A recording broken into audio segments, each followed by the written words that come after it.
반갑습니다. 우리 귀한 찬양 올려주신 찬양대 그리고 하나님께 영광의 박수 한번 돌려드리기 원합니다. 내 삶의 모든 순간 은혜가 임하시는 성도님들 되시기를 축복합니다. 저는 사재범 목사입니다. 갑자기 뜬금없이 왜 자기소개를 하냐? 간혹 이곳으로 이사하고 나서 목사님 자주 못 뵙는 것 같아요 라고 말씀하는 분들이 계십니다.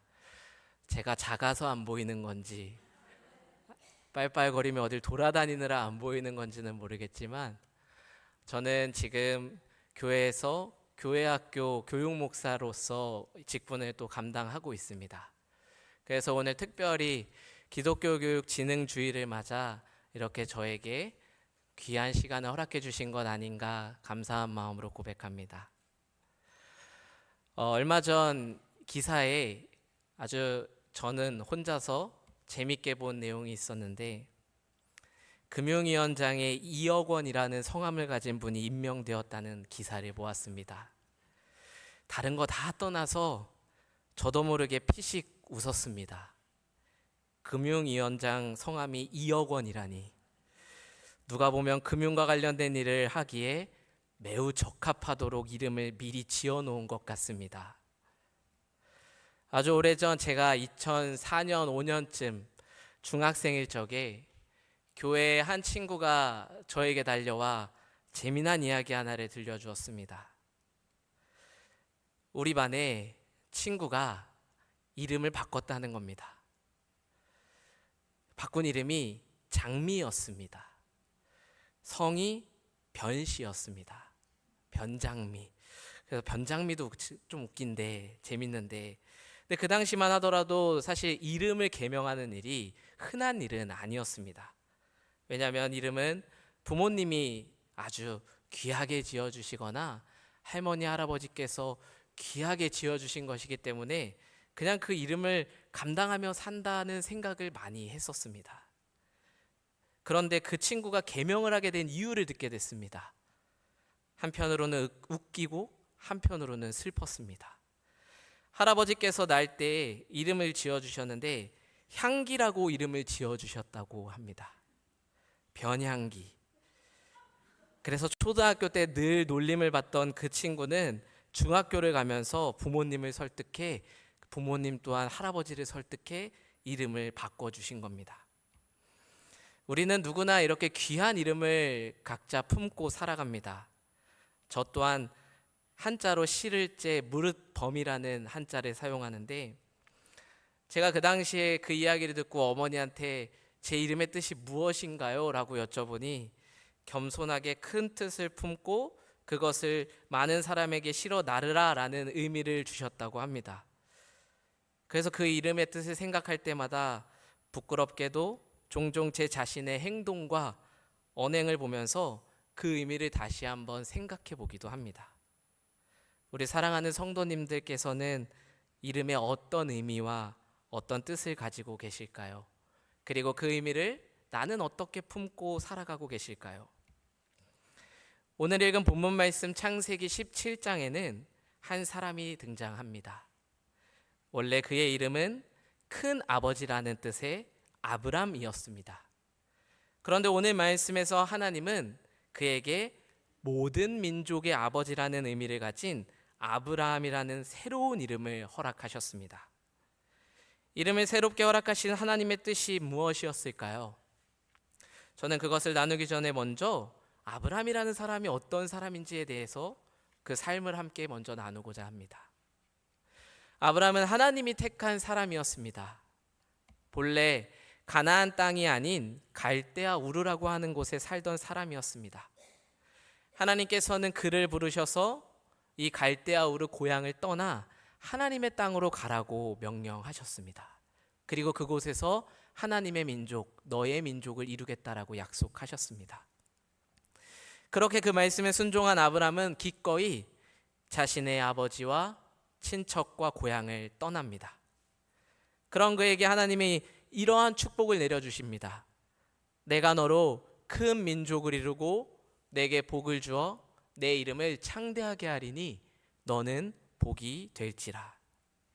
그런데 이 말씀을 붙잡고 순종하며 길을 떠난 아브라함의 그 인생의 여정이 순탄치만은 않고 현실적인 갈등을 마주하게 됩니다. 가장 큰 문제가 무엇이었냐? 나이가 점점 들어감에도 자식이 생기지 않은 현실입니다. 하나님께서는 나를 택하셔서 큰 민족을 이루고 그렇게 나에게 내 이름을 창대하게 하겠다는 약속을 주셨는데도 불구하고 나이가 들수록 상속자를 보내주시지 않으신 겁니다. 그런 아브라함은 자연스럽게 하나님을 향한 말씀에 의심을 가지기 시작합니다. 그런데 그런 의심 속에, 불안함 속에 흔들리던 아브라함을 찾아오셔서 하나님께서는 기도의 응답을 주시겠다고 오늘과 같은 말씀의 장면의 이야기들을 우리에게 전해주고 있습니다. 99세의 아브라함을 찾아오셔서 하나님은 오늘 읽은 말씀과 같이 말씀하십니다. 나는 전능한 하나님이라. 너는 내 앞에서 행하여 완전하라. 내가 내 언약을 너와 나 사이에 두어 너를 크게 번성하게 하리니 보라, 내 언약이 너와 함께 있으니 너는 여러 민족의 아버지가 될지라. 이제 후로는 내 이름을 아브라함이라 하리니 이는 내가 너를 여러 민족의 아버지가 되게 함이니라. 나이가 들수록 불안한 마음에 믿음이 흔들렸던 아브라함을 찾아오셔서 큰 아버지라는 이름에서 모든 민족의 아버지로 이름을 바꾸심으로 약속을 다시 한번 확인시켜 주셨습니다. 전능하신 하나님께서는 이 성경의 역사에 기록되어 있는 일들을 통해 하나님이 어떤 기적 같은 일들을 보여주시냐? 추후에 100세가 된 아브라함에게 아들 이삭을 허락하셨습니다. 그리고 하나님께서는 그의 이름을 바꾸신 뜻과 계획이 그 민족의 계보를 통해 역사하심을 드러내시는데 바로 그들의 자손을 통해 이스라엘을 세우는 믿음의 왕 다윗을 보내주셨고 또 후에는 인류의 죄를 구원하기 위해 보내신 하나님의 아들 독생자 예수 그리스도를 보내셨음을 우리는 잘 알고 있습니다. 아브라함의 이야기를 통해 우리는 반드시 약속을 지키기 위해서 기도에 응답하시는 신실하신 하나님에 대해서 한 번 더 확신하게 됩니다. 사랑하는 성도 여러분, 하나님은 결코 하나님이 택하신 하나님의 백성의 삶을 포기하지 않으십니다. 신실하신 하나님은 약속하신 것을 반드시 성취하시고 우리 삶에 역사하셔서 우리에게 주어진 하나님의 뜻을 이루는 길로 우리를 인도하십니다. 고린도후서 5장 17절에는 그런즉 누구든지 그리스도 안에 있으면 새로운 피조물이라 이전 것은 지나갔으니 보라 새 것이 되었도다 라는 말씀이 기록되어 있습니다. 이름을 새롭게 하신 하나님의 뜻은 오랜 기도의 응답이자 우리 삶에 우리 영혼의 존재론적 변화를 통해 역사하실 하나님의 또 다른 부르심입니다. 우리에게 역사하시는 하나님을 체험하시고 우리를 만나주시는 하나님을 여러분들이 체험하게 되시면 우리는 하나님 앞에 새로운 이름을 받은 것과 같은 새로운 존재로 변화될 수 있습니다. 그런 의미에서 오늘 읽은 말씀 마지막 절인 10절에는 하나님께서 아브라함에게 축복하심과 더불어서 이 민족에게 믿음에 대한 표징을 허락하셨습니다. 바로 할례입니다. 할례는 남성의 포피를 베는 것입니다. 이 표징이 주어진 것은 하나님과의 약속의 관계가 일방적인 것이 아니라 하나님의 말씀에 순종함으로 우리의 믿음을 확인하겠다고 하시는 하나님의 지혜입니다. 하나님께서는 신실하시기에 우리에게도 하나님을 향한 신실함을 요구하십니다. 하나님은 우리를 부르고 택하실 때 믿음 안에서 흠없이 정결한 삶을 살아가도록 부르셨습니다. 우리에게는 그리고 약속을 받았던 아브라함 민족에게는 하나님 앞에서 흠이 없어야 할 책임이 있습니다. 그런데 저는 한 번쯤 생각해 보게 됩니다. 어떻게 이 인간의 마음에 악한 마음이 하나도 없이 살 수 있을까? 누구나 죄의 유혹에 시달리고 그 유혹으로부터 무너지는 순간들이 있었을 텐데, 그러한 순간들이 없다라고 말할 수 있는 사람이 과연 가슴에 손을 얹고 한 사람이라도 있을까? 그렇다면 우리를 죄로부터 구원하신 하나님의 이 약속은 이루어지지 못하는 것은 아닐까? 그런데 결코 그렇지 않습니다. 창세기에 기록된 고전적 할례는 율법이고 상징적인 것입니다. 율법과 행위로는 완전히 흠이 없는 정결한 사람으로 살 수가 없습니다. 그래서 사도 바울은 이 교리를 성령의 교제로 다음과 같이 설명합니다. 그는 우리의 화평이신지라 둘로 하나를 만드사 원수된 것 곧 중간에 막힌 담을 자기 육체로 허시고 법조문으로 된 계명의 율법을 폐하셨으니 이는 이 둘로 자기 안에서 한 새 사람을 지어 화평하게 하시고 그러므로 이제부터 너희는 외인도 아니요 나그네도 아니요 오직 성도들과 동일한 시민이요 하나님의 권속이라. 오늘날 우리에게 허락하신 하나님의 사랑은 정말 흠이 없던 완전한 인간이자 하나님의 아들인 예수 그리스도를 이 땅에 보내주셨습니다. 우리 영혼의 원죄를 그리스도께서 십자가를 지심으로 씻으셨고 이 십자가를 믿을 때에 우리는 이제 육체적 할례가 아니라 영혼의 할례의 표징을 받도록 허락하셨습니다. 새 이름을 받는 사람, 새로운 피조물로서 믿음 안에 살아가는 그리스도인들은 율법을 통한 정결함이 아니라 예수 그리스도를 믿는 믿음을 통한 거룩함으로 구별된 사람들입니다. 구약의 할례는 외적인 표징이었지만 예수 그리스도를 믿는 믿음으로 새롭게 세워진 표징은 로마서 2장 28절에 기록된 말씀을 따라 이제 마음의 할례이며 내적인 변화 곧 성령의 역사로 우리 안에 새겨진 표징입니다. 그렇게 우리는 초대교회에서부터 예수 그리스도를 믿는 믿음으로 우리 마음의 할례를 누리고 거룩한 사람으로 새 사람, 새로운 피조물의 삶을 이어오고 있습니다. 하나님께서는 할례라는 표징을 통해 결국 그리스도인은 세상 사람들과 구별되고 거룩한 사람의 모습을 보이길 원하셨습니다. 아브라함과 같이 하나님으로부터 선택받은 백성의 삶을 사는 그리스도인이라면 우리는 거룩하게 살아야 하는 사람들입니다. 그런 의미에서 사랑하는 여러분, 오늘 이 시간 우리 안에 있는 마음의 할례, 영혼의 거룩함에 대해서 함께 묵상해 보는 시간이 되셨으면 좋겠습니다. 종종 우리는 삶 가운데 그리스도인이지만 거룩함을 지키고 있는지 의문이 드는 삶의 모습들을 발견하게 됩니다. 주변의 교회를 다니는 사람들 중에서도 그런 사람들이 있다는 사실을 한 번쯤 보셨을 겁니다. 하나님의 말씀을 혼잡하게 하며 순전함으로 받아들이지 않게 하거나 교리를 마음대로 해석하게 하는 사탄의 유혹이 아주 빼어난 이성과 지식을 무기 삼아서 우리의 믿음을 흔드는 시대를 살아가고 있습니다. 실제로 이러한 일들이 우리 주변에서도 나타나지만 사실 꽤 오래전부터 일어난 일들이기도 합니다. 한 예로 과거 18세기 영국에서 산업혁명이 일어났습니다. 그때 영국에는 자연스럽게 경제적 풍요가 찾아왔습니다. 그런데 경제적 풍요로 인해서 편안해진 사람들은 감사함을 잊고 방탕하고 타락한 문화에 눈을 돌리기 시작했습니다. 그리고 타락한 문화 앞에서 교회를 다니던 그리스도인들에게도 교리적 오해가 나타나기 시작합니다. 이미 우리가 믿음으로 구원받았고 마음의 할례를 받았으니 이제나 저제나 죽으면 천국에 가는 것이고 그러니 내가 함부로 살아도 되는 것 아닐까? 행위는 중요하지 않다 했으니 우리는 교회 잘 나가고 평소에는 세상 사람들처럼 살면 되는 거 아닐까? 어떤 모습의 형태로 살아도 된다는 생각에 빠져 주일엔 교회를 다니나 평소에는 술에 취해 있고 매음구를 찾아다니며 세상 사람들과 동일하게 도박에 빠져서 쾌락을 추구하는 이중적인 신앙의 모습이 나타난 것입니다.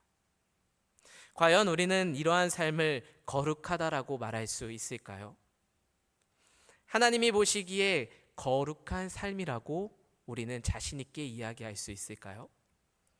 그런데 이때 영국에 잘못된 교리적 사고방식을 가진 성도들에게 올바른 길을 안내하는 한 사람이 등장합니다. 바로 감리교회 창시자 존 웨슬리 목사입니다. 존 웨슬리 목사는 마음의 할례라는 자신의 설교에서 이렇게 이야기합니다. 구원이란 첫째는 죄로부터 벗어나 의인으로의 삶으로 초대되는 것이요, 둘째는 거룩한 성령 안에서 거룩하게 변화되는 성화요, 마지막은 하나님 사랑과 이웃 사랑으로 사랑의 완전을 이루는 삶의 과정이라고 이야기했습니다. 즉 그리스도인의 인생은 한시적이고 일시적으로 거룩한 것이 아니라 삶을 살아가는 모든 여정을 통해 세상과 구별된 삶을 살며 거룩함을 지켜감으로 하나님의 사랑을 이루어가는 삶이 되어야 합니다. 사랑하는 성도 여러분, 우리가 예수 그리스도를 믿는 믿음 안에서 마음의 할례를 통해 주어진 거룩함을 지켜나가시기 바랍니다. 세상과는 구별된 삶을 살아가시는 복된 인생을 살아가시기 바랍니다. 거룩하게 구별된 삶을 통해서 아브라함과 같이 하나님께서는 반드시 우리의 인생을 책임져 주시고 우리의 기도에 응답하시는 신실함을 은혜로 우리에게 허락하실 줄 믿습니다. 하나님께서 아브라함을 통해 모든 민족의 아버지라는 이름을 약속하셨습니다. 그리고 성경의 역사는 그 이름을 성취하는 하나님의 놀라운 역사를 보여주십니다. 이는 아브라함이 하나님께 특별히 선택받은 사람이기 때문이 아니라, 그것만이 아니라 아브라함이 하나님을 향한 믿음을 지켰고 거룩함으로 구별된 삶을 사는 민족을 이뤄가도록 애썼기 때문입니다. 사도 바울은 그런 의미에서 히브리서 11장을 통해 아브라함을 우리의 믿음의 조상이라고 소개합니다. 오늘날 우리도 그리스도 예수를 믿는 믿음을 통해서 아브라함의 자손이고 아브라함의 후손이 됩니다. 지금까지 하나님께서는 믿음으로 구별된 사람을 통해 하나님의 나라를 이뤄가는 역사를 이어가고 계십니다. 신앙의 유산이라는 말을 들어보셨을 겁니다. 믿음 안에서 우리에겐 이 신앙을 상속하고 이 신앙을 물려줌으로 하나님의 나라의 역사를 이어갈 의무와 책임이 있습니다. 그러한 노력 끝에 우리는 68주년 감사 예배를 드리는 오늘을 마주했고, 또 더불어서 우리의 이름을 지어주신 부모님으로부터 물려받은 신앙을 지켜나가게 됐고, 또 때로는 기꺼이 우리 교회를 이끌려지도록 기도하며 섬겨왔던 우리 주변 성도님들의 사랑으로 이 역사가 계속해서 이어지고 있음을 감사함으로 고백하게 됩니다. 그런 의미에서 믿음으로 구별된 삶을 살아가는 우리를 통해 하나님께서 이루실 나라를 꿈꾸고 소망하며 기대하는 삶을 살아가시기를 축복합니다. 우리에게도 신앙의 유산을 물려줘야 할 다음 세대들이 있습니다. 우리 교회의 섬김을 통해 다음 세대의 어린이와 청소년, 청년들이 믿음을 가지고 삶의 자유를 누리며 세상을 향한 하나님의 뜻을 성취하는 위대한 하나님의 자녀들로 자라갈 줄 믿습니다. 우리의 기도를 통해, 우리의 관심을 통해 우리 교회 아이들이 이 세상에 하나님의 뜻을 전하고 이 세상에 정말 큰 역할들을 감당해내는 축복이 임하기를 간절히 소망합니다. 그리고 마침 오늘은 앞서 말씀드렸다시피 기독교 교육 진흥주의를 기념하며 예배를 드립니다. 제가 한때 전도사로 있던 교회의 한 목사님께서 저에게 이런 가르침을 주셨었습니다. 고등학교 3학년 친구들이 이제 청년회로 올라가는 시점이어서 졸업 예배라고 명칭을 했는데, 그 목사님께서 저에게 이렇게 이야기하시는 겁니다. 교회 학교는 졸업이 없다. 말씀을 순전히 받아들이고 배우며 사는 것은 천국 가는 그날까지 끝나지 않는 것이다. 그래서 졸업 예배가 아니라 진급 예배라고 하라고 이 말씀을 주셨었습니다.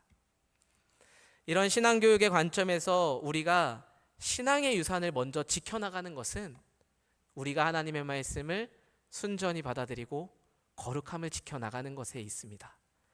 더불어서 다음 세대에 그 신앙의 유산을 물려주는 것은 마찬가지로 우리가 거룩한 삶을 살아갈 때, 그 거룩함을 지켜나갈 때 우리를 보고 자라는 믿음의 자녀들이 자연스럽게 그리스도의 향기를 느끼고 사랑을 깨달으며 하나님을 만나게 되는 삶의 자리로 초대받습니다.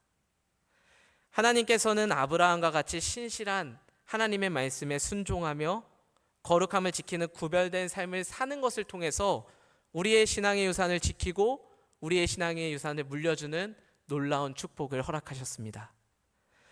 사랑하는 여러분, 우리는 믿음의 자녀인 동시에 아브라함과 같이 믿음 안에서 모든 민족의 양육자로 부르심을 받았습니다. 자녀들은 양육자의 모습을 보고 그대로 배웁니다. 우리 또한 누군가의 신앙을 뒤에서 보시면서 자라셨고 그 신앙을 지금까지 지켜나가실 거라고 생각되어집니다. 우리의 기도와 사랑만이 아니라 우리 신앙생활의 모습을 통해서 교회의 어린이들과 청소년, 청년들이 믿음을 키워가고 있습니다. 그러므로 우리 마음 가운데에는 그 자녀들의 믿음의 양육자로서의 그 사명을 감당하기에 구별된 삶을 살아가시기를 축복합니다. 오늘 말씀을 의지하면서 이 세상의 유혹으로부터 흔들리지 않도록 거룩함을 지키시고 구별된 사람들이 되어 그 신앙의 유산을 물려주고 우리 교회의 역사를 이뤄가는 대신교회가 되기를 축복합니다.